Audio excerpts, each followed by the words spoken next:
is your next class of the precious soil.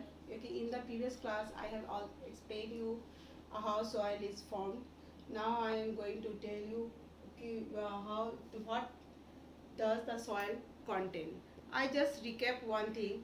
In the previous class, I have told the soil is formed due to the action of air, sun, wind, or the flowing water, which breaks down the soil for the million for break down the rocks for the million years, and it forms the soil.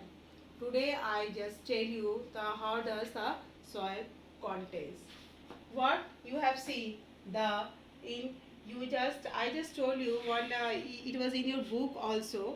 You just take one jar and from your garden you just pour water from take soil and pour water on it and leave it for 1 hour.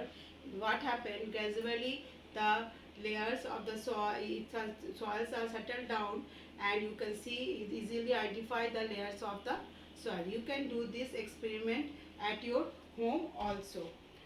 Okay, I just tell you I have just take some soil from my garden and I'm trying to show you. It was not so clear because my garden soil is not that much up to date.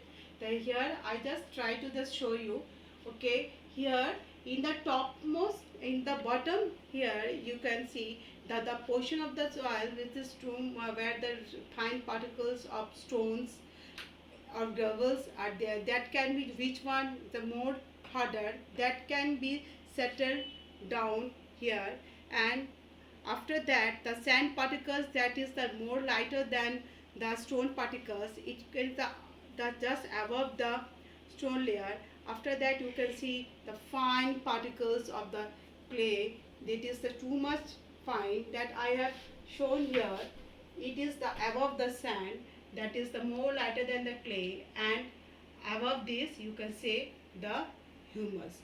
Humus, this is which you can say the dead and dried parts of the leaves and the dead parts of the plants. You can see here, you can see the easily you can see the humus. If this type of experiment you can do at your home also, then you can just clear the layers of the soil. Okay, you can do this one at your home also. Then you can clear if I have not that much of fine soil is there. So if you can take this type of soil, you can easily do this one. Okay, then you can say now what you can say the soil contains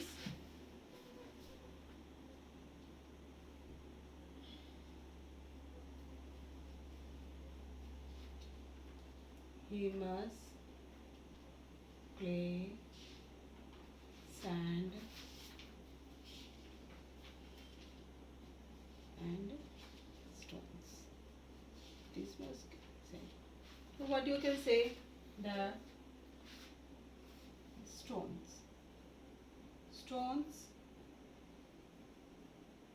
it is the harder part of the soil, so it is settled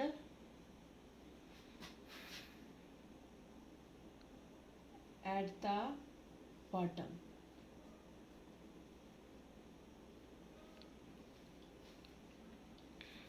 Bottom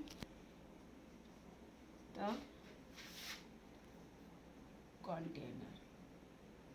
Here you can see this how it is settled down.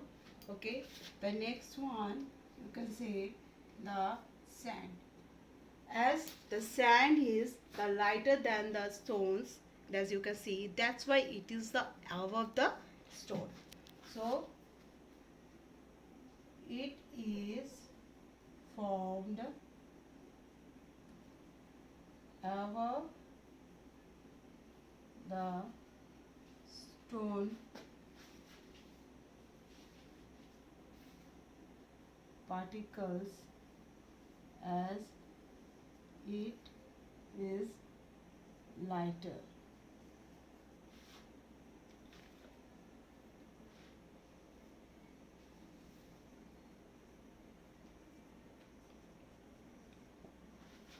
Then you can say, see, above the sand there is a layer of the clay. That means it is more lighter than the sand. That's why it is above the sand. You can say,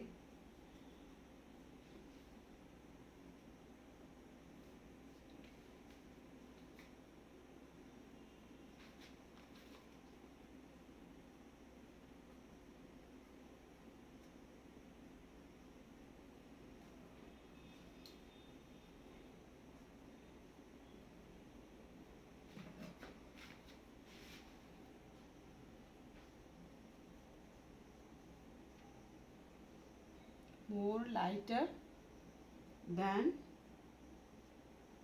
sand.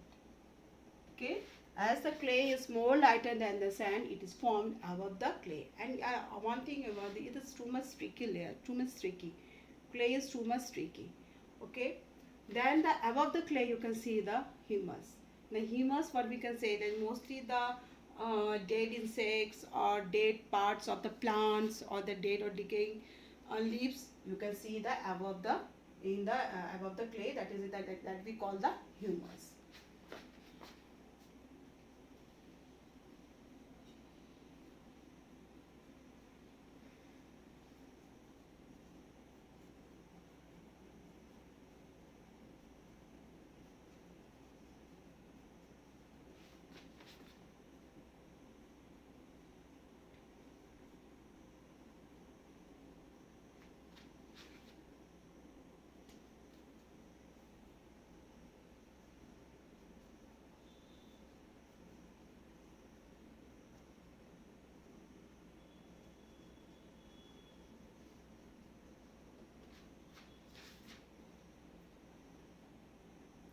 And it is also formed by dead and decaying leaves. Okay, as it is the topmost layer and it is formed by dead and decaying dead and decaying leaves.